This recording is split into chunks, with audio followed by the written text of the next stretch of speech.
우리는 그 믿음의 길을 걸어가며 이제 믿음이 성장한다고 할 때 하나님의 말씀을 가지고 이제 우리 삶의 선과 옳고 그름을 더 많이 판단하게 되는 것이죠, 그렇죠? 저도 처음 믿었을 때보다 지금 제 삶 가운데 옳고 그름, 선과 악을 판단할 수 있는 어떤 그런 말씀에 대한 지식들 이런 것들이 나름 그래도 꽤 많이 자리 잡고 있는 것을 보게 됩니다. 그런데 여러분 내가 자신이 선과 악, 하나님의 말씀을 기준으로 선과 악, 옳고 그름을 판단하는 것이 많아졌다고 해서 그것이 자동적으로 어떤 우리를 믿음의 삶의 축복, 믿음의 성장으로 이끄는 것은 아니에요. 잘못하면 오히려 거꾸로 그 선과 악에 대한 것, 옳고 그름을 분별하는 이런 지식들이 우리 삶을 이렇게 표현할게요. 함정에 빠뜨리는 그 경우가 있게 돼요. 함정에 빠뜨릴 수 있고요. 함정에 빠지면은 오히려 오히려 우리 믿음이 그 성장이 못 되고 오히려 퇴보하기도 하고, 또 많은 경우에는요, 그 함정에 빠지면 오히려 하나님의 말씀을 가지고 하나님을 대적하는, 하나님과 반대쪽에 가서서는 그러한 경우도 나타나게 됩니다. 바로 지난주에 그 첫 번째 함정을 나눠봤어요. 첫 번째 함정은 하나님의 말씀으로 선악을 이렇게 분별하되 뭐라 그랬습니까? 어느 시야를 갖지 말라 그랬죠? 이분법적 시야를 갖지 말라 그랬죠, 그렇죠? 그러니까 결정된 것으로 보시면 안 된다라는 거예요. 선이니까 이건 무조건 옳은 것이고 앞으로도 옳을 것이고 이런 것, 악이니까 이건 틀렸고 이건 잘못된 거고 이건 저주받을 것이고, 이렇게 정해진 시야로 보면 여러분 안 되십니다. 왜 안 됩니까? 하나님은 악에서 뭐를 만드시는 전문가시라고요? 선을 만드시는 전문가예요. 그러니까 예수님 공생애를 보면 이 악 가운데서 우리의 부족함, 연약함, 죄, 부정함, 어떤 실수, 잘못 가운데 선을 만들어내신 전문가잖아요, 그렇죠? 그리고 그런데 또 사단은 무슨 전문가라 그랬습니까? 선에서 악을 만들어내는 전문가예요. 정말 뭔가 내가 하나님 말씀대로 살고 뭔가 하나님 말씀 잘 알고 믿음도 내가 높고 내가 뭔가를 이루었다고 생각할 때 오히려 사단이 그 선을 가지고 악을 만들어내는, 큰 악을 만들어내는 어떤 그런 역사를 한다라는 거. 그러므로 우리는 오히려 부족하고 연약할 때 악 가운데서 소망을 보실 줄 알아야 할 것이고요. 또 선 가운데서는 무엇을 경계해야 되겠습니까? 높아지는 것, 어떤 그런 것, 내 의, 이런 것들이 나타나는 것, 경계할 줄 아는 어떤 그런 믿음의 모습. 이분법적으로 하나님의 말씀을 내가 알고 있다고 해서 그걸 가지고 딱 판단하고 이건 이것, 저건 저것, 이렇게 판단하는 이분법적인 신앙을 가져서는 안 될 것입니다. 자, 오늘은 이제 두 번째 함정을 좀 나눠보려고 해요. 이 두 번째 함정도 바리새인과 연관된 것이고요. 특히 요 안식일의 그 문제에 바로 이 두 번째 함정의 모습이 나타나 있는 것을 보게 됩니다. 자, 안식일, 이스라엘 백성들에게 있어서 이 안식일이라는 것, 우리로 따지면 주일이죠. 물론 좀 차이가 있긴 하지만 개념적으로는 주일이죠. 이 안식일을 지키는 것은요, 정말 중요한 문제였어요. 왜냐하면은 안식일이 여러분 10계명 중에 몇 계명인지 알고 계시죠, 그렇죠? 모르시나요? 예, 그래도 아는 척 하시기 바랍니다. 이거 모르시면 큰일 나세요. 10계명 중에 4계명이에요, 4계명. 그렇다고 네 번째로 중요한 계명이다라고 보기보다는 이 앞에 있는 3계명을 다 실천적으로 합친 걸 네 번째 계명, 이 안식일을 거룩하게 지켜라, 난 이 계명으로 보기도 합니다, 신학자들은요. 그리고 어찌됐든 10계명이라는 게 하나님의 계명들, 율법들 중에서도 가장 핵심이 되는 거잖아요. 그러니까 진짜 중요한 계명이기도 하고요. 또 이들이 정말로 이 안식일을 잘 지킬 수밖에 없게 된 이유가 있는데, 왜냐하면은 이스라엘이요, 다윗에 의해서 나라가 만들어졌다가 BC 600년경에 바벨론에 의해서 멸망을 당하게 돼요. 그래서 예루살렘 성전은 무너지고 예루살렘 사람들은 다 바벨론의 포로로 잡혀가게 되는데, 그때 그들이 고민했던 문제가 뭐냐면은 왜 하나님의 백성인 우리가 이런 저주를 받아야 되는 것일까? 그 고민을 하면서 내린 결론이 무엇인가? 바로 안식일을 잘못 지켜서. 선지자들도 그 전에 경고를 했거든요. 이스라엘에 와서 선지자들도 끊임없이 안식일을 올바로 지켜라, 안식일에 제발 장사 좀 하지 말아라, 안식일에는 좀 성문 좀 닫아두고 외국 상인들이 오고 가는 것을 금지해라, 하여튼 계속 경고했는데 안 들었거든요. 그래가지고 이들은 이 안식일이야말로 우리가 하나님의 벌을 받은 바로 지키지 못한 그런 계명이다. 해가지고는 이제 예루살렘으로 다시 돌아오게 되고 나서부터는 정말 안식일을 철저하게 지키게 되는 겁니다. 철저하게 그냥 계명 그 안식일을 거룩하게 지키라, 일하지 말라 그랬으니까 일하면 안 되는 거, 뭐 1km 이상 안식일 날 걸으면 안 돼요. 여행을 하면 안 됩니다. 1km 이상. 그리고 또 뭐 운동하고 움직일 때요, 겨드랑이에 땀 나면은 일하는 게 돼요? 안 돼요. 여러분 이스라엘 가면 돌맞을 수도 있으세요. 오늘 말씀에도 연관되지만 안식일에는 추수하면 안 돼요. 안식일에는 곡식을 추수하면 안 되고요. 또 안식일에는요, 병자를 치료해서도 안 돼요. 하여튼 이런 많은 규정들을 만들어 놓고 정말 철저히 지키기 시작하게 된 것. 특히 바리새인들이 그 대표적인 그룹이 됩니다. 그런데 예수님이요, 이 땅에 오시더니 공생애를 하시더니 예수님은요 보면은요, 안식일, 이 바리새인들이 볼 때 계속 안식일을 계속 그냥 범해 버리시는 거예요. 또 어떻게 보면 일부러 범하시는 것 같아요. 일부러. 하여튼 이게 이 바리새인과 예수님의 어떻게 보면은 갈등의 시작이 안식일의 문제였고요. 결국은 이 안식일 때문에 이 문제가 극복되지 못한 것이 바리새인들이 예수님을 십자가에 못 박아 버리는 그 어떤 근본 핵심 원인이 되기도 해요. 하여튼 이 안식일의 문제가 그렇게 심각했는데, 예를 들면은 이제 안식일 날 추수하지 말라라고 돼 있잖아요. 근데 예수님의 제자들이 안식일 날 안식일은 그 금요일 날 오후에 시작이 돼서 저녁 때 시작이 돼서 토요일 날 오후쯤에 끝나요. 토요일 날 이제 해지기 전에 끝나는데, 이 제자들이 그 안식일 날 이제 토요일 날 오후쯤 돼 가지고 남의 밭을 지나가면서 이 곡식을 따 가지고, 밀을 따 가지고 비벼서, 이게 뭐 하는 겁니까? 추수하는 거예요. 추수를 해가지고 그 밀을 따먹는 거였어요. 근데 이거를 보고 이 바리새인들이 예수님께 따지잖아요. 왜 당신의 제자들은 안식일날 하지 못할 일 합니까? 라고 따지니까 예수님께서 뭐라고 대답을 하시냐면요, 괜찮다라고 대답을 하면서, 사실 예수님이 마음에 가지고 계셨던 성경 구절이 있어요. 그 바리새인들도 너무 잘 알고 있는 구절이에요. 신명기 23장 25절에 보면 이렇게 나와 있습니다. 내 이웃의 곡식 밭에 들어갈 때에는 내가 손으로 이삭을 따도 되느니라. 그러나 내 이웃의 곡식밭에 뭐를 대지 말라고요? 낫을 대지는 말지니라. 이게 사실은 정말 율법의 규정 중에서 그 나그네들, 외국에서 오는 나그네들, 배고픈 나그네들, 또 가난한 사람들을 어떤 배려하는 그런 구절이기도 해요. 그렇다고 남의 밭에 피해는 안 주죠. 이렇게 뭐 이걸 낫을 대면 안 되겠죠. 그렇지만 따먹어도 돼요. 그러니까 예수님은 이 율법을 가지고, 이 율법의 규정을 가지고, 봐라, 율법에서도 따먹어도 된다고 그러지 않았느냐, 그렇게 주장을 하신 거예요. 그러니까 이 바리새인들이 씩씩거리고 열을 받았죠. 근데 바로 그 다음 안식일날 무엇을 하셨냐면은, 이제 또 보니까 딱 회당에서 예수님이 가르치시려고 딱 섰는데, 그 회당의 입구에 그 평생 손이 말라 있었던 사람이 있어요. 그래서 손을 움직이지 못하고 살아갔던 그런 사람이 앉아 있었어요. 근데 예수님이 그 사람을 보시더니 어떻게 합니까? 치료를 하신 거예요. 손을 고쳐 주신 거예요. 그랬더니 또 이 바리새인들이 와가지고 그냥 안식일 날 좀 치료하지 말라 그랬는데, 왜 당신은 그렇게 꼭 안식일 날 하지 말라는 일만 합니까? 라고 따지는 겁니다. 그랬더니 예수님께서 또 뭐라고 대답하셨냐면은, 그렇다면 안식일 날 생명을 구하는 것과 생명을 버리는 것 중에 어느 게 옳으냐? 생명을 구하는 게 옳지 않느냐? 그래, 나는 그래서 생명을 구한 것뿐이다. 뭐 이렇게 대답을 해요. 이 보면은요, 예수님이요, 이게 어떻게 보면은 일부러예요. 일부러. 왜냐면은 예수님이 치료하는 걸 보면은요, 여러분, 예수님이 치료는 다 언제 했을까요? 대부분 성경에 기록된 치료들은요, 언제 치료하셨나? 안식일 날 치료하세요. 38년 된 병자를, 이제 베데스다에서 38년 된 병자를 고치실 때도요, 언제 고치셨겠습니까? 안식일 날 찾아가셔서 고치셨어요. 그렇죠? 다른 날 찾아갈 수도 있는데, 그렇죠? 날 때부터 소경된 사람의 눈을 언제 뜨게 하셨습니까? 안식일 날. 바리새인들의 이 그 어떤 자기네들 어떤 율법을 지키려고 했던 이 안식일의 규정들 다 깨버리시는 거예요.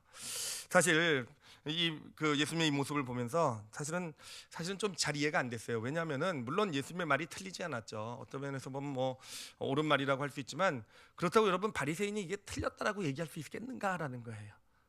틀렸다라고 얘기할 수 있겠는가?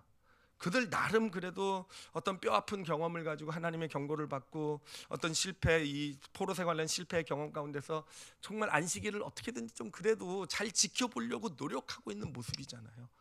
그런데 왜 예수님은 이렇게 사사건건 철저히 이들의 안식일을 지키려는 이것에 오히려 거꾸로 반대로 하는 그런 모습으로 이들을 힘들게 했을까? 왜 이들에게 어려움을 주셨을까? 왜 그러셨을까라는 겁니다. 왜 그러셨을까? 근데 아까도 말씀드렸듯이 이 바리새인들을 이거는요 분명히 바리새인들에게 뭔가 문제가 있기 때문에 하셨을 거예요. 그리고 그 문제는요 굉장히 심각한 문제였을 겁니다. 왜냐하면 아까도 말씀드렸다시피 안식일의 문제 때문에 결국 이것을 극복하지 못해서 예수님을 십자가에 못 박아 버리잖아요. 그러니까 이 지금 이 바리새인들이 빠진 함정, 이 지금 바리새인들이 갖고 있는 이 문제는 예수 그리스도를 십자가에 못 박아 버릴 만큼 그만큼 어렵고 중요한 큰 문제였다라는 거죠.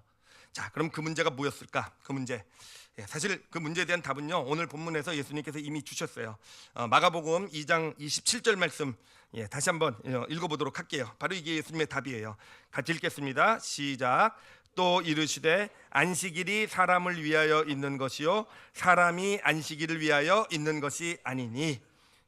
이들의 문제를 뭐라고 얘기하고 계십니까? 바리새인들의 문제, 안식일을 열심히 지키려고 노력하고 있는 이들이 가지고 있는 문제. 이 문제는요 결국 이들이 안식일을 어떻게 바라보고 있습니까? 사람이 안식일을 위해서 있는 것으로 그들의 입장, 그들의 시야가 그렇다라는 거예요. 근데 예수님이 그들의 틀린 점은 뭐라고 얘기하고 있습니까? 아니다. 사람이 안식일을 위해서 있는 것이 아니라 안식일이 사람을 위해서 있는 것이다. 그렇죠. 안식일을 좀 넓게 얘기하면 율법, 하나님의 말씀이라고 얘기할 수 있는 거예요. 즉 하나님의 말씀, 율법이 사람을 위해서 존재하는 것이지 지금 너희의 하는 일들, 너희의 어떤 그런 열심히 지키려는 노력은 다 어디에서 온 것인가? 바로 사람이 율법을 위해서, 사람이 하나님 말씀을 위해서 존재하는 것, 바로 그런 시야에서 하고 있는 것이다 라는 것을 지적해주고 계시는 것입니다. 그럼 이게 무슨 의미인지를 좀 설명을 해드리도록 할게요. 물론 이론적으로는 쉽죠. 율법을 안식일을 지키는 데 있어서 안식일이 목적이고 사람은 수단이 되는 거구나. 사람이 율법을 위해서 있다고 하니까 율법을 지키는 게 목적이고 사람은 그거 지키게 하는 수단이구나. 뭐 이렇게 보실 수 있겠죠, 그렇죠? 근데 예수님의 입장은 사람이 목적이고 안식일 율법은 바로 그 사람을 온전히 세우기 위한 어떤 그런 율법과 하나님 말씀이 수단이 되는 거죠, 그렇죠? 그 차이가 있겠죠, 그렇죠? 이거를 안식일을 좀 예를 들어서 설명을 해보도록 할게요. 자, 여러분 왜 안식일을 지켜야 합니까? 왜 안식일을 지켜야 합니까? 라고 물어보면은요 바리새인들, 그 당시 바리새인들은 너무도 당연하게 이렇게 얘기할 거예요. 하나님이 지키라고 했으니까, 그렇죠? 하나님이 지키라고 했으니까. 그래서 잘 지키려고 율법을 정해놓은 것이고 백성들은 이걸 다 지켜야 된다. 하나님이 지키라고 만들어 하나님의 말씀이다. 이게 바로 바리새인들의 모습, 그 어떤 대답 아니었겠습니까? 자, 그런데 이것이 바로 사람이 율법을 위해서 있다라는 그런 입장이 돼요. 그러면 율법이 사람을 위해서 있는 것은 어떻게 달라지는가? 여기에 한 가지가 더해져야 돼요. 왜 안식일을 지켜야 되는가? 하나님이 지키라고 하셨기 때문이라고 얘기할 때 하나님이 왜 지키라고 하셨을까 하는 거예요. 왜 지키라고? 하나님께서 그냥 괜히 너희들이 내 말 잘 듣나 안 듣나 보려고 여러 가지 율법 만들어 놓고 한번 지키는지 안 지키는지 보자. 그래서 잘 지키면 내가 상 줄 거고 안 지키면 벌 줄 거다. 이런 의도겠습니까? 정말 하나님께서 왜 안식일을 지키라고 말씀하셨겠습니까? 그 이유는요 바로 하나님께서 우리 인간을 제일 잘 하시는 거 아니겠습니까? 우리 인간에게 하나님은 정말 좋은 축복을 주시길 원하셨어요. 그래서 이 땅의 어떤 모든 만물을, 피조물들을 다스릴 수 있는 권세를 우리에게 주셨어요. 그래서 우리에겐 지능이 있고 육신의 능력이 있어서 이 땅에서 열심히 노력해가지고 뭔가 이 땅이 주는 것들을 받아 누릴 수 있는 그런, 이 땅에서 풍요롭게 축복받으며 살아갈 수 있는 그런 것을 우리에게 주셨단 말이에요. 그런데 하나님이 보실 때, 하나님이 창조하신 인간을 볼 때, 만약에 우리 인간이요 온전히 그냥 일만 하고 육신만을 위해서 살아가게 되면 결국 인간은 망가진다라는 거예요. 인간이란 존재는 최소한 6일을 일했으면은 하루라는 시간은 그 모든 어떤 일, 어떤 걸 멈추고 하나님 앞에 자신의 영혼을 내놓고 설 수 있는 그 시간이 꼭 필요하다라는 거. 이게 인간이 생각이 아니라 하나님의 생각이에요. 우리는 그렇게 생각 안 할 수도 있어요. 근데 하나님은 그렇게 보시는 거예요. 이것이 정말 하루라는 요 시간을 구별해서 하나님께 드려서 영혼의 충전을 받고 영혼의 생명을 얻어야 세상에 나가서 또 앞으로 주어진 6일 동안에 하나님께서 주신 그런 능력을 가지고 그 세상 것을 누릴 수 있게 되되 빗나가지 않을 수 있는, 그렇게 살아가되 어떤 욕심에 빠지지 않을 수 있는, 하나님이 원하시는 대로 축복된 삶을 살아갈 수 있는 그 능력이 있게 된다. 이게 바로 안식일을 지키라는 의미 아니었겠습니까? 우리 크리스찬의 주일 성수가 바로 그런 의미구나라는 걸 깨달았어요. 여러분, 영적인 기름을 바르는 시간이 지금 이 시간인 줄 압니다. 그렇게 우리가 영적인 기름을 잘 바를 수 있을 때, 어떤 하루를 구분해서 하나님께 드릴 수 있게 될 때, 나머지 6일 동안 세상에 가서 살아가게 될 때 세상을 멋지게 헤엄쳐 갈 수 있는, 세상에 빠지지 않고 세상에 빠지지 않고 멋지게 헤엄쳐 나갈 수 있는 그런 능력이 있게 되는 것입니다. 여러분, 이게 바로 사람이 율법이 아니라 율법이 사람을 위해서 있는 거가 되는 거예요. 사람이 율법을 위해서 있게 된다고 할 때는요, 기계적으로 그냥 적용하는 거예요. 하나님 말씀하셨으니까 지켜야 된다. 그렇죠. 그게 바로 바리새인들이 했던 일이잖아요. 너 율법 안 지켰더니 이렇게 벌 받았잖아. 안식일한 죄도 벌 받았잖아. 그러니까 지켜야 돼. 예, 이게 사람이 율법을 위해서가 되는 거예요. 많이 듣던 얘기죠. 그렇죠. 저희들 많이 하죠. 너 이렇게 안 해서 벌 받는 거야. 그러니까 이거 해야 돼. 근데 이게 보니까 이게 사람이 율법을 위해서 있는 조건이 되는 거예요. 아니요. 율법이 사람을 위해서, 안식일이 사람을 위해서. 하나님의 말씀을 가지고 쓸 때도 그 안에 사람을 위해서. 그리고 하나님의 근원은 뭡니까? 하나님은 사랑이시잖아요. 사랑. 말씀을 주신 이유는 뭐겠습니까? 그 사람을 살리기 위해서잖아요. 그것이 들어갈 수 있게 될 때, 거기서 하나님의 말씀이 나오게 될 때, 그냥 기계적으로 안식일 안 지키니까 벌 받아. 그러니까 안식일 지켜야 돼. 하나님의 뜻이야. 이거는 율법이, 그러니까 사람이 율법을 위해서 있게 되는 거예요. 그것이 아니라 정말 어떤 한 영혼을 바라보면서 그 영혼을 어떤 정말 힘들고 어렵게 사는 영혼의 어떤 그 상황을 보면서 정말 이 사람이 정말 지금 다시 살아날 수 있는 길은 안식일을, 주일을 정말 잘 은혜롭게 지켜야지 진짜 여기서 벗어날 수 있겠구나. 나는 그 가운데서 정말 당신은 주일을 좀 잘 지키셔야 됩니다 라고 얘기하면 이것은 뭐가 됩니까? 율법이 사람을 위해서 존재하는 게 되는 거예요. 바로 이 차이입니다. 이 차이. 자, 예수님께서 이 바리새인들과 어떤 그 안식일의 문제로 다툰 문제가 바로 이거예요. 바리새인들은 제자들이 밀을 따먹는 걸 보면서 그냥 기계적으로 정리했잖아요. 왜 안식일을 하지 못할 일을 하느냐? 예, 그냥 율법을 가지고 거기에 사람에 대한 어떤 배려나 어떤 하나님은 사랑이시라는 어떤 그런 거가 받침돼 있잖아요. 그냥 하나님이 하지 못할 일, 정해놓은 일인데 너희 왜 하느냐? 이게 바로 사람이 율법을 위해서가 되는 거예요. 근데 예수님은요, 제자들을 바라보면서 어떤 마음을 가지셨겠습니까? 그래요. 안식일 날 그들은 복음의 일을 해요. 예수님과 함께 밤새도록 귀신도 쫓고 병자도 고치시고 어떤 사람들을 섬기시고, 지금 어제 밤부터 잠도 아마 별로 못 자고 그렇게 지금 초창기거든요. 정말 예수님께서 열심히 마을을 다니시면서 이 마을 저 마을 다니시면서 사역하실 때예요. 그리고 그렇게 수고롭게 그렇게 하루를 일하고 지금 오후가 되어서 지금 다른 마을로 가시는 길이었을 거예요. 그 길에서 제자들 얼마나 지치고 배고팠겠습니까? 그래서 안식일 날이지만 남의 밭에서 율법도 허용한 것이니 곡식을 따서 좀 허기진 배를 채우는 거, 그렇잖아요. 그래, 예수님은요 단순히 그냥 율법을 안식일을 지키는 거를 그냥 무시해 버린 게 아니에요. 정말 이들의 삶을 보면서 지금 이 자리에서 그냥 일하지 말라는 게 기계적으로 일하지 말라는 거였겠습니까? 살리기 위해서잖아요. 그렇죠? 정말 하나님의 생명의 어떤 그런 은혜 가운데 있게 하기 위해서잖아요. 그 제자들을 보면서 그래, 밀밭에서 좀 설이 맞나요? 하여튼 어쨌든 곡식을 좀 따먹는 것도 율법도 허용하는 것이니까 그들에게 그렇게 할 수 있지 않겠느냐. 이게 바로 예수님의 마음이었던 거예요. 율법이 사람을 위해서. 그래요. 병자도 마찬가지예요. 이 바리새인들은 안식일 날은 치료하지 말라, 그냥 그걸 가지고 그냥 기계적으로 대응하잖아요. 거기에 사람이 어디 있습니까? 거기에 하나님의 사랑이 어디 있습니까? 그런데 예수님은 이 손 마른 자, 회당에 앉아 있는 사람 보면서 정말 오랜 시간 손이 말라서 거기에 병에 매여서 어떤 거기에 자유를 잃어버리고 살았던 그 인생, 그 인생을 보는 하나님의 마음은 어떻겠습니까? 정말 한순간이라도 빨리 이 병으로부터 노임받아서 하나님이 주신 건강한 육체로 한지라도 빨리 살아가게 하는 것이 하나님의 마음 아니겠습니까? 그 사람을 위한 마음 아니겠습니까? 그래요. 그렇기 때문에 예수님은 비난받을 것 뻔히 알면서도 그 손 마른 자에게 그 병을 치료해 주시는 그런 은혜를 베푸신 것, 이것이 바로 율법이 사람을 위해서, 하나님의 말씀이 사람을 위해서 있다라는 것이 되는 겁니다. 그래요. 똑같은 상황인데요, 기계적으로 받은 이 바리새인들의 생각들은요 다 사람이 율법을 위해서가 됐어요. 똑같은 상황인데 예수님은 다른 말씀을 가지고 섰잖아요. 그렇죠? 하나님의 다른 옳고 그름에 대한 말씀을 가지고 서셨어요. 그리고 그것이 바로 율법이 사람을 위해서가 된 것입니다. 무슨 얘기인지 아시겠죠? 똑같은 상황인데도요, 똑같은 상황인데 옳고 그름에 대한 거 바리새인들도 전문가신데 다른 말씀이 나왔다라는 거예요. 다른. 그것을 바라보는 하나님이 주시는 하나님의 다른 말씀을 가지고 섰다라는 겁니다. 자, 그럼 이제부터 좀 생각해 볼 것 한 가지만 좀 더 생각해 보려고 하는데, 뭐냐면은 왜 율법이 사람을 위해서가 꼭 돼야 될까 하는 거예요. 사람이 율법을 위해서가 되는 게 왜 그렇게 문제가 되고 왜 그렇게 예수님을 나중에 죽이기까지 했다 그랬잖아요. 사람이 율법을 위해서라는 것을 가지고 하나님의 말씀을 이렇게 적용해가는 게 왜 그렇게 큰 문제가 될까라는 거예요. 그 예를요, 실질적인 예를 두 가지만 좀 들어드리도록 할게요. 자, 첫 번째는요, 우리 삶 가운데 고난이나 어려움 또 해결하기 힘든 문제가 딱 생겼다고 생각을 해보세요.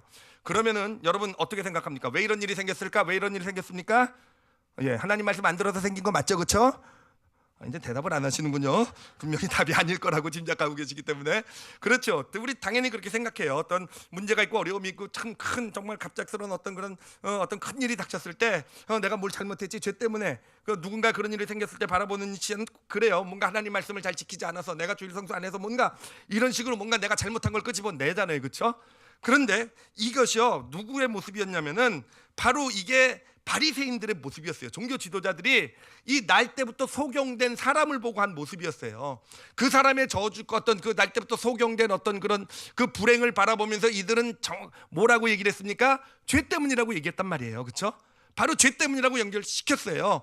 그리고 그것도 하나님의 말씀을 근거로서 얘기했어요. 근데 그것이 무엇이었습니까? 결국은 그것이 사람이 율법을 위해서 존재하는 어떤 그런 모습이 되는 거 아니었겠습니까? 그리고 더 중요한 건 뭐냐면은 결국 그들은 하나님의 말씀을 가지고 그 소경의 불행을 바라보고 그것에 대해서 어떤 사람이 율법을 위해서로 뭐 자동적으로 나왔겠죠, 그렇죠? 죄 때문이구나, 부모의 죄 때문이겠구나, 자기의 죄가 아니니 뭐 부모가 조상의 죄겠지, 이렇게 나왔단 말이에요. 근데 문제는 뭐냐면은 하나님 말씀을 가지고 그들의 그 삶을 바라봐 줬는데, 그런데 그 소경은 어떻게 됐습니까? 자라서 그 소경은 자라서 뭐가 됐습니까? 거지가 되었잖아요, 그렇죠? 여러분, 소경마다 다 거지가 되는 건 아닌 줄 믿습니다. 그렇죠? 왜 소경이 다 거지가 돼요, 그렇죠? 아니잖아요. 그렇다면 이 소경이 거지가 된 이유는 뭐겠습니까? 결국 이 바리새인들의 이 말이에요. 사람이 율법을 위해서라는 이 말, 거기서 나온 그 하나님의 말, 하나님의 말씀이라는 것, 그 하나님의 말씀이 오히려 이 사람을, 이 소경을 거지로 만드는 역사를 만들어냈다라는 겁니다. 그런데 예수님께서 나타나셨어요. 그러더니 이 소경을 보면서 예수님은 어떻게 하셨습니까? 물론 이 소경의 문제가 죄 때문일 수도 있어요. 그렇지만 예수님이 이 소경을 보면서 먼저 뭘 생각합니까? 사람을 생각하신 거 아니겠습니까? 이 소경의 아픔을 생각한 거 아니겠습니까? 평생 자라오면서 태어났을 때부터 죄 때문이라는 그런 정죄의 말을 들으며 그 마음이 얼마나 크게 아팠을까? 그 마음이 죄 때문에 내가 알지도 못한 죄 때문에 나는 이렇게 저주받은 이런 존재가 태어났다. 나는 그 마음의 상처, 그 아픔, 그 고통, 그냥 그게 거의 마음에 찌들어 붙어 있지 않았겠습니까? 그것을 예수님 보신 거잖아요. 그것을 보시면서 하나님, 사랑이신 하나님인데 죄 때문에 저렇게 저주받은 인생을 살아가는 게 하나님의 뜻일까? 아니잖아요, 그렇죠? 바로 그러한 시약 가운데, 바로 율법이 사람을 위해서 존재한다는 이 시약 가운데 하나님의 말씀을 받은 거예요. 바로 이 사람이 소경으로 태어난 것은 뭘 위해서 태어난 겁니까? 바로 하나님의 하신 일을 나타내기 위해서. 그래서 이 사람이 소경으로 태어났다. 예수님께서는 그렇게 선포해 주신 거예요. 그리고 그것이 어떤 역사를 가져옵니까? 소경에게 믿음이 되잖아요, 그렇죠? 그리고 이 소경의 눈을 뜨는 그런 놀라운 역사를 가져오게 되잖아요. 여러분 보이시죠? 이 율법이 사람을 위한 것, 사람이 율법을 위한 것과 율법이 사람을 위한 것의 차이점 보이시죠, 그렇죠? 똑같이 하나님 말씀이라고 한 거를 끄집어 왔지만 하나는 사람을 거지로 만들었고요, 하나는 그 사람에게 소망을 주고 그 사람의 삶에 이 평생의 문제, 이 저주라고 생각했던 것을 놀라운 하나님의 역사로 바꾸는 그런 능력이 나타났다는 겁니다. 한 사건만 더 예를 들도록 할게요. 자, 우리는 뭐 이런 죄를 지으면 이런 벌을 받는다, 이렇게 연결을 잘해요. 네가 이렇게 큰 잘못을 했으니까 너 분명히 벌 받을 거야. 사실 그렇게 보는 게 우리 사실은 본능이에요. 어떤 문제와 어려움, 그러니까 잘못한 것, 우리가 뭐 하나님 앞에 원하지 않은 어떤 이런 삶, 막 그런 삶 보면은요, 하나님께 이건 하나님 벌 받을 일이고 정말 그렇게 하다 큰일 나고 뭐 이렇게 우린 자연적으로 잘못, 죄와 벌 이렇게 연결을 시킵니다. 근데 이것도 누구의 모습이냐면은 이것도 바리새인의 모습이었어요. 누구를 보고 그랬습니까? 그 간음한 현장에서 잡힌 여인을 보고, 너는 간음한 죄를 졌으니까, 바로 뭘로 연결됩니까? 성경 말씀이에요. 이 사람들 성경의 대가예요. 간음한 죄를 졌으니까 너는 돌 맞아 죽어야 된다. 그렇죠? 하나님의 말씀을 가지고 그 선악의 기준을 가지고 정확하게 하나님의 말씀으로 딱 제시를 했어요. 그렇죠? 근데 뭐가 빠졌습니까? 여기에는요, 이 여인이 빠졌잖아요, 그렇죠? 그리고 누가 빠졌습니까? 하나님이 빠졌잖아요. 하나님이 안 계시잖아요, 거기에요. 그래 예수님께서는 이 간음 현장에서 잡힌 여인을 보고요. 예수님도 너무 누구보다도 잘 아시죠. 이 간음이라는 죄가 얼마나 정말 이 사회의 근간을 흔들고 사회 질서를 깨뜨려 버리는 그런 죄인지. 그렇기 때문에 율법에서도 이러한 죄는 돌로 맞아서 죽어야 된다. 그러니까 사회에서 사라져야 된다는 거죠. 있어서는 안 되는 죄라는 거. 예수님도 너무 잘 알고 계시잖아요. 그런데 이 여인을 마음에 담지 않으셨겠습니까? 그 당시 그 시간을 보면 이때가 낮이에요. 낮에 어떤 간음하는 현장에서 잡혔다는 여인은 뭐냐면 이 여인이 직업적으로 몸을 팔았다는 뜻이에요. 근데 그 당시 직업적으로 몸을 팔던 여인들은요 대부분 과부들입니다. 과부. 옛날에는 남편이 죽고 과부가 되면은 여성 혼자는 살아남을 수 있는 그런 세상이 아니에요. 그렇기 때문에 어쩔 수 없이 이런 어떤 몸을 파는 이런 일에 들어가게 되는 게 그 당시 현실이었어요. 그러면서도 이 여인도 이스라엘 사람이니까 하나님의 율법을 알고 그리고 또 하나님 믿었던 사람이 얼마나 죄책감이 있었겠습니까? 얼마나 두려움이 있었겠습니까? 이렇게 살면 안 되는데 라면서도 어쩔 수 없이 먹고 살기 위해 살아왔던 그 인생. 근데 잡혔을 때 이 여인의 마음은 어떻겠어요? 그것도 바리새인들에게 딱 현장에서 잡혔을 때 다 끝이라고 생각했을 거예요. 다 끝났구나. 이제는 뭐 다른 길이 없죠, 그렇죠? 근데 예수님께서는 그 여인의 그 모습을 보시면서 오히려 무엇을 보셨습니까? 이것은 돌을 맞아 죽어야 될 진짜 안 좋은 나쁜 죄지만 그러나 지금 절망 가운데 빠진 여인이기에 그렇기 때문에 오히려 하나님의 용서를 경험할 수 있는 기회가 될 수 있겠구나. 그렇기 때문에 정말 죄의 값의 죽음이라는 것을 누구보다도 지금 처절하게 그 마음 가운데 느끼고 있을 여인에게 하나님의 용서가 들어가면 그것이 얼마나 놀라운 축복이 되겠습니까? 이것이 이 용서가 이 여인을 살리겠구나. 그래서 예수님께서 하신 거예요. 죄 없는 자가 먼저 돌로 쳐라. 다 죄책감을 받아가지고 아무도 돌을 못 던지고 있으니까 예수님께서도 나도 너를 정죄하지 아니하노라. 가서 다시는 죄를 짓지 말라. 이 여인의 삶이 변한 거예요. 절대로 벗어나지 못했던, 본인도 죄라고 알면서도 어쩔 수 없이 그 죄에 묶여서 살아가다갔던, 핑계 대면서 현실인데 라고 살아갔던 이 여인의 삶이 변화된 거예요. 죄를 극복해낼 수 있는 용서의 은혜 가운데서 새로운 삶을 살 수 있는, 이게 바로 여러분 율법이 사람을 위해서, 하나님의 말씀이 사람을 위해서 존재한다는 의미가 돼요. 바리새인들도 똑같이 하나님 말씀을 들고 왔지만 죄를 졌으면 돌 맞아야 된다. 그러나 예수님 똑같은 하나님 말씀을 들고 하나님의 어떤 용서를 들고 왔는데, 하나는 그 사람을 죽이는, 한 여인을 죽이는 길이고, 하나는 그 여인을 살리고 새로운 삶, 변화된 삶을 이끄는 그런 능력이 되었던 것입니다. 여러분 하나님 말씀 많이 알고 계시죠, 그렇죠? 어떻게 쓰임 받고 싶으십니까? 여러분이 알고 있는 하나님에 대한 말씀을 가지고 다 사람을 죽이는 쪽으로 쓰임 받고 싶으십니까? 아니면은 그 말씀이 진짜 하나님이 나에게 주신 말씀이 내 주변에 있는 영혼들, 가족들, 주변 사람들을 살리는 그런 말씀이 되길 원하십니까? 그래요. 우리가 정말 오늘 정확하게 봤으면 좋겠어요. 똑같은, 그래요. 사람이 율법을 위해서, 율법이 사람을 위해서, 어떻게 보면 단어 두 개만 바뀐 거지만 그래요. 걔는 어마어마한 차이가 있어요. 똑같이 하나님의 율법을, 하나님의 말씀을 들고 나와서 하나님의 말씀이다라고 주장하지만 어마어마한 차이가 있는 거예요. 아무리 하나님의 말씀이고 옳고 그름이 너무 정확하고 하나님 말씀으로 말한 옳고 그름이 난다 할지라도 사람이 율법으로 인해서가 되면은요, 결국은 그 사람을 거지로 만들어가고 그 사람을 결국은 죽음으로 몰고 가는, 아니 이렇게 표현할 수 있을 것 같아요. 제가 말씀 준비하면서 깨달은 건데, 결국 율법의 그 안식일의 문제를 가지고 예수님을 십자가로까지 몰고 가잖아요.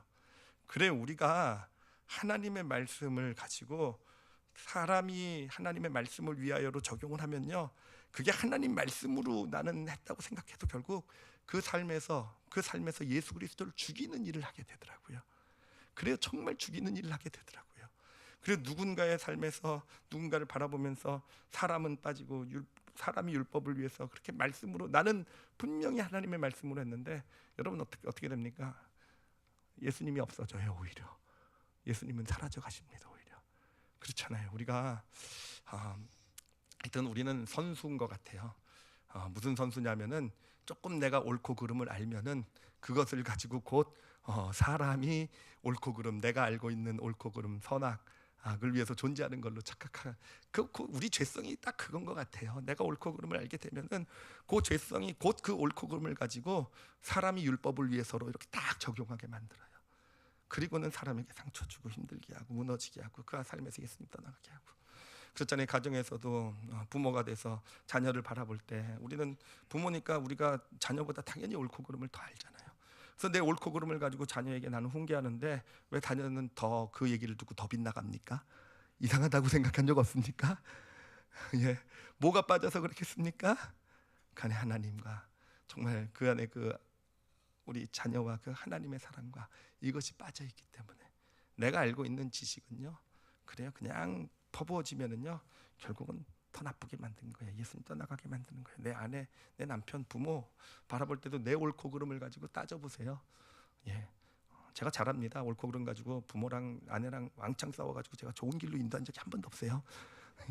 더 저랑 그냥 힘들어지더라고요.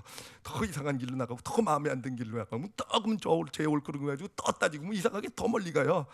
하여튼 정말 신비라고 생각했는데 오늘 말씀을 보니까 신비가 아니라 너무 당연한 거네요. 그렇죠? 근데 다른 사람뿐만 아니라 우리가 우리 자신을 바라볼 때도 그래야 돼요. 우리 크리스찬들이 어떨 때는 그런 모습들이 있어요. 어떤 나에게 어떤 문제나 어려움이 생기면은 곧 하나님의 말씀을 가지고 나에게 이런 문제가 있고 이런 죄 때문에 그렇고 나는 이래서 안 되고 이렇게 곧 어떤 그 지식을 적용하더라고요. 그러니까 사람이 율법을 위해서 쪽으로 자신의 삶을 바라보고 내게 지금 이렇게 힘든 일이 있는 일은 내가 이렇게 하지 않아서 그래. 내가 이걸 그때 했어야 되는데 못해서 이래. 이거는요, 여러분, 사람이 율법을 위해서 있는 것이 되는 거예요. 지금 어려움이 있고 문제가 있어도 하나님은 어떤 분이십니까? 근본이 사랑이세요.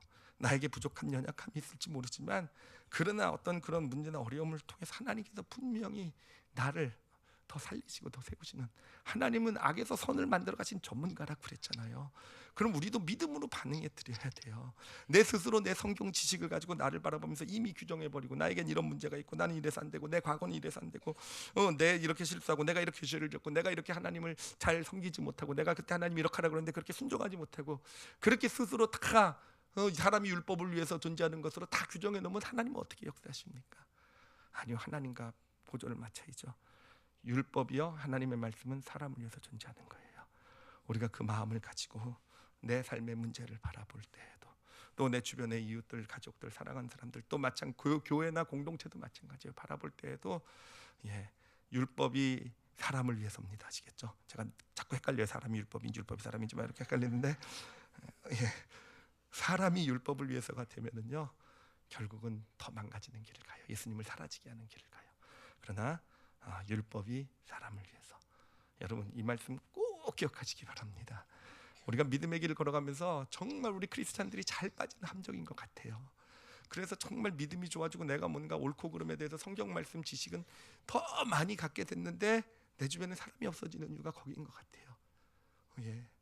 여기서 그 함정에 빠져 있기 때문에 누가 그 사람에게 오고 싶게 근처에 가고 싶겠습니까? 가까이 가면 내 안에 있는 오히려 내 안에 있는 은혜가 떠나가는데 그분 얘기를 듣다 보면 내 안에 있는 은혜가 떠나가고 뭔가 예수님도 사라지는 것 같고 그런데 어떻게 옳은 소리만 하시는데 그런 크리스찬 아무도 안 될 줄 믿습니다.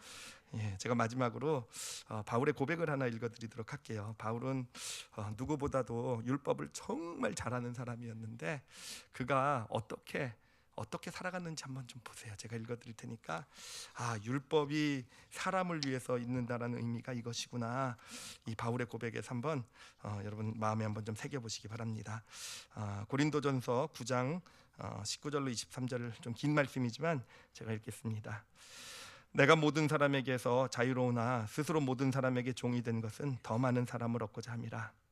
유대인들에게 내가 유대인과 같이 된 것은 유대인들을 얻고자 하며 율법 아래에 있는 자들에게는 내가 율법 아래에 있지 아니하나 율법 아래에 있는 자가 같이 된 것은 율법 아래에 있는 자들을 얻고자 하며 율법 없는 자에게는 내가 하나님께는 율법 없는 자가 아니요 도리어 그리스도의 율법 아래에 있는 자이나 율법 없는 자와 같이 된 것은 율법 없는 자들을 얻고자 함이라.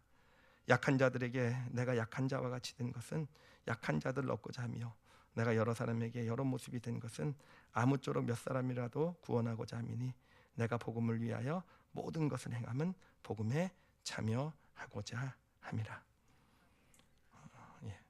정말 은혜가 되네요. 그렇죠? 자유로우나 종이 될 수 있는 어떤 그런 모습. 그쵸? 사람이에요. 사람. 율법이 사람을 위해서, 율법 하나님의 말씀이 사람을 위해서 이렇게 살았기 때문에 바울의 입에서 나온 말씀이 살리는 역사를 일으킨 것이고, 바울이 어느 곳을 가든지 거기에 누가 나타나 주십니까? 예수님이 나타나 주시고, 그런 놀라운 하나님의 일들이 일어난 것입니다. 신앙의 블록 쌓기 다섯 번째 칸은요, 율법이 사람을 위해서입니다. 기억하실 수 있겠죠, 그렇죠? 거꾸로 기억하지 마시고요. 율법이 사람을 위해서. 그래서 꼭 하나님의 말씀 기계적으로 지식 가지고 옳고 그름 선과 악나가 많이 알았다고 그걸 가지고 그냥 공식처럼 착착착착 하지 마시고요. 그런 일 상황들, 주변 사람들 자신을 바라볼 때 꼭 그 사람을 마음에 품으시고요. 하나님은 사랑이시라는 것, 그 전제를 영혼의 기반으로 딱 삼으셔서 하나님 앞에 무릎 꿇고 하나님이 주신 말씀을 받아가실 줄 아는, 그래서 살리시는 예수 그리스도가 임하게 하신 데 쓰임받는 그런 삶을 살아가시기를 예수님의 이름으로 축원합니다. 기도하시겠습니다. 이 시간 기도하실 때요, 우리 자신을 좀 봤으면 좋겠어요.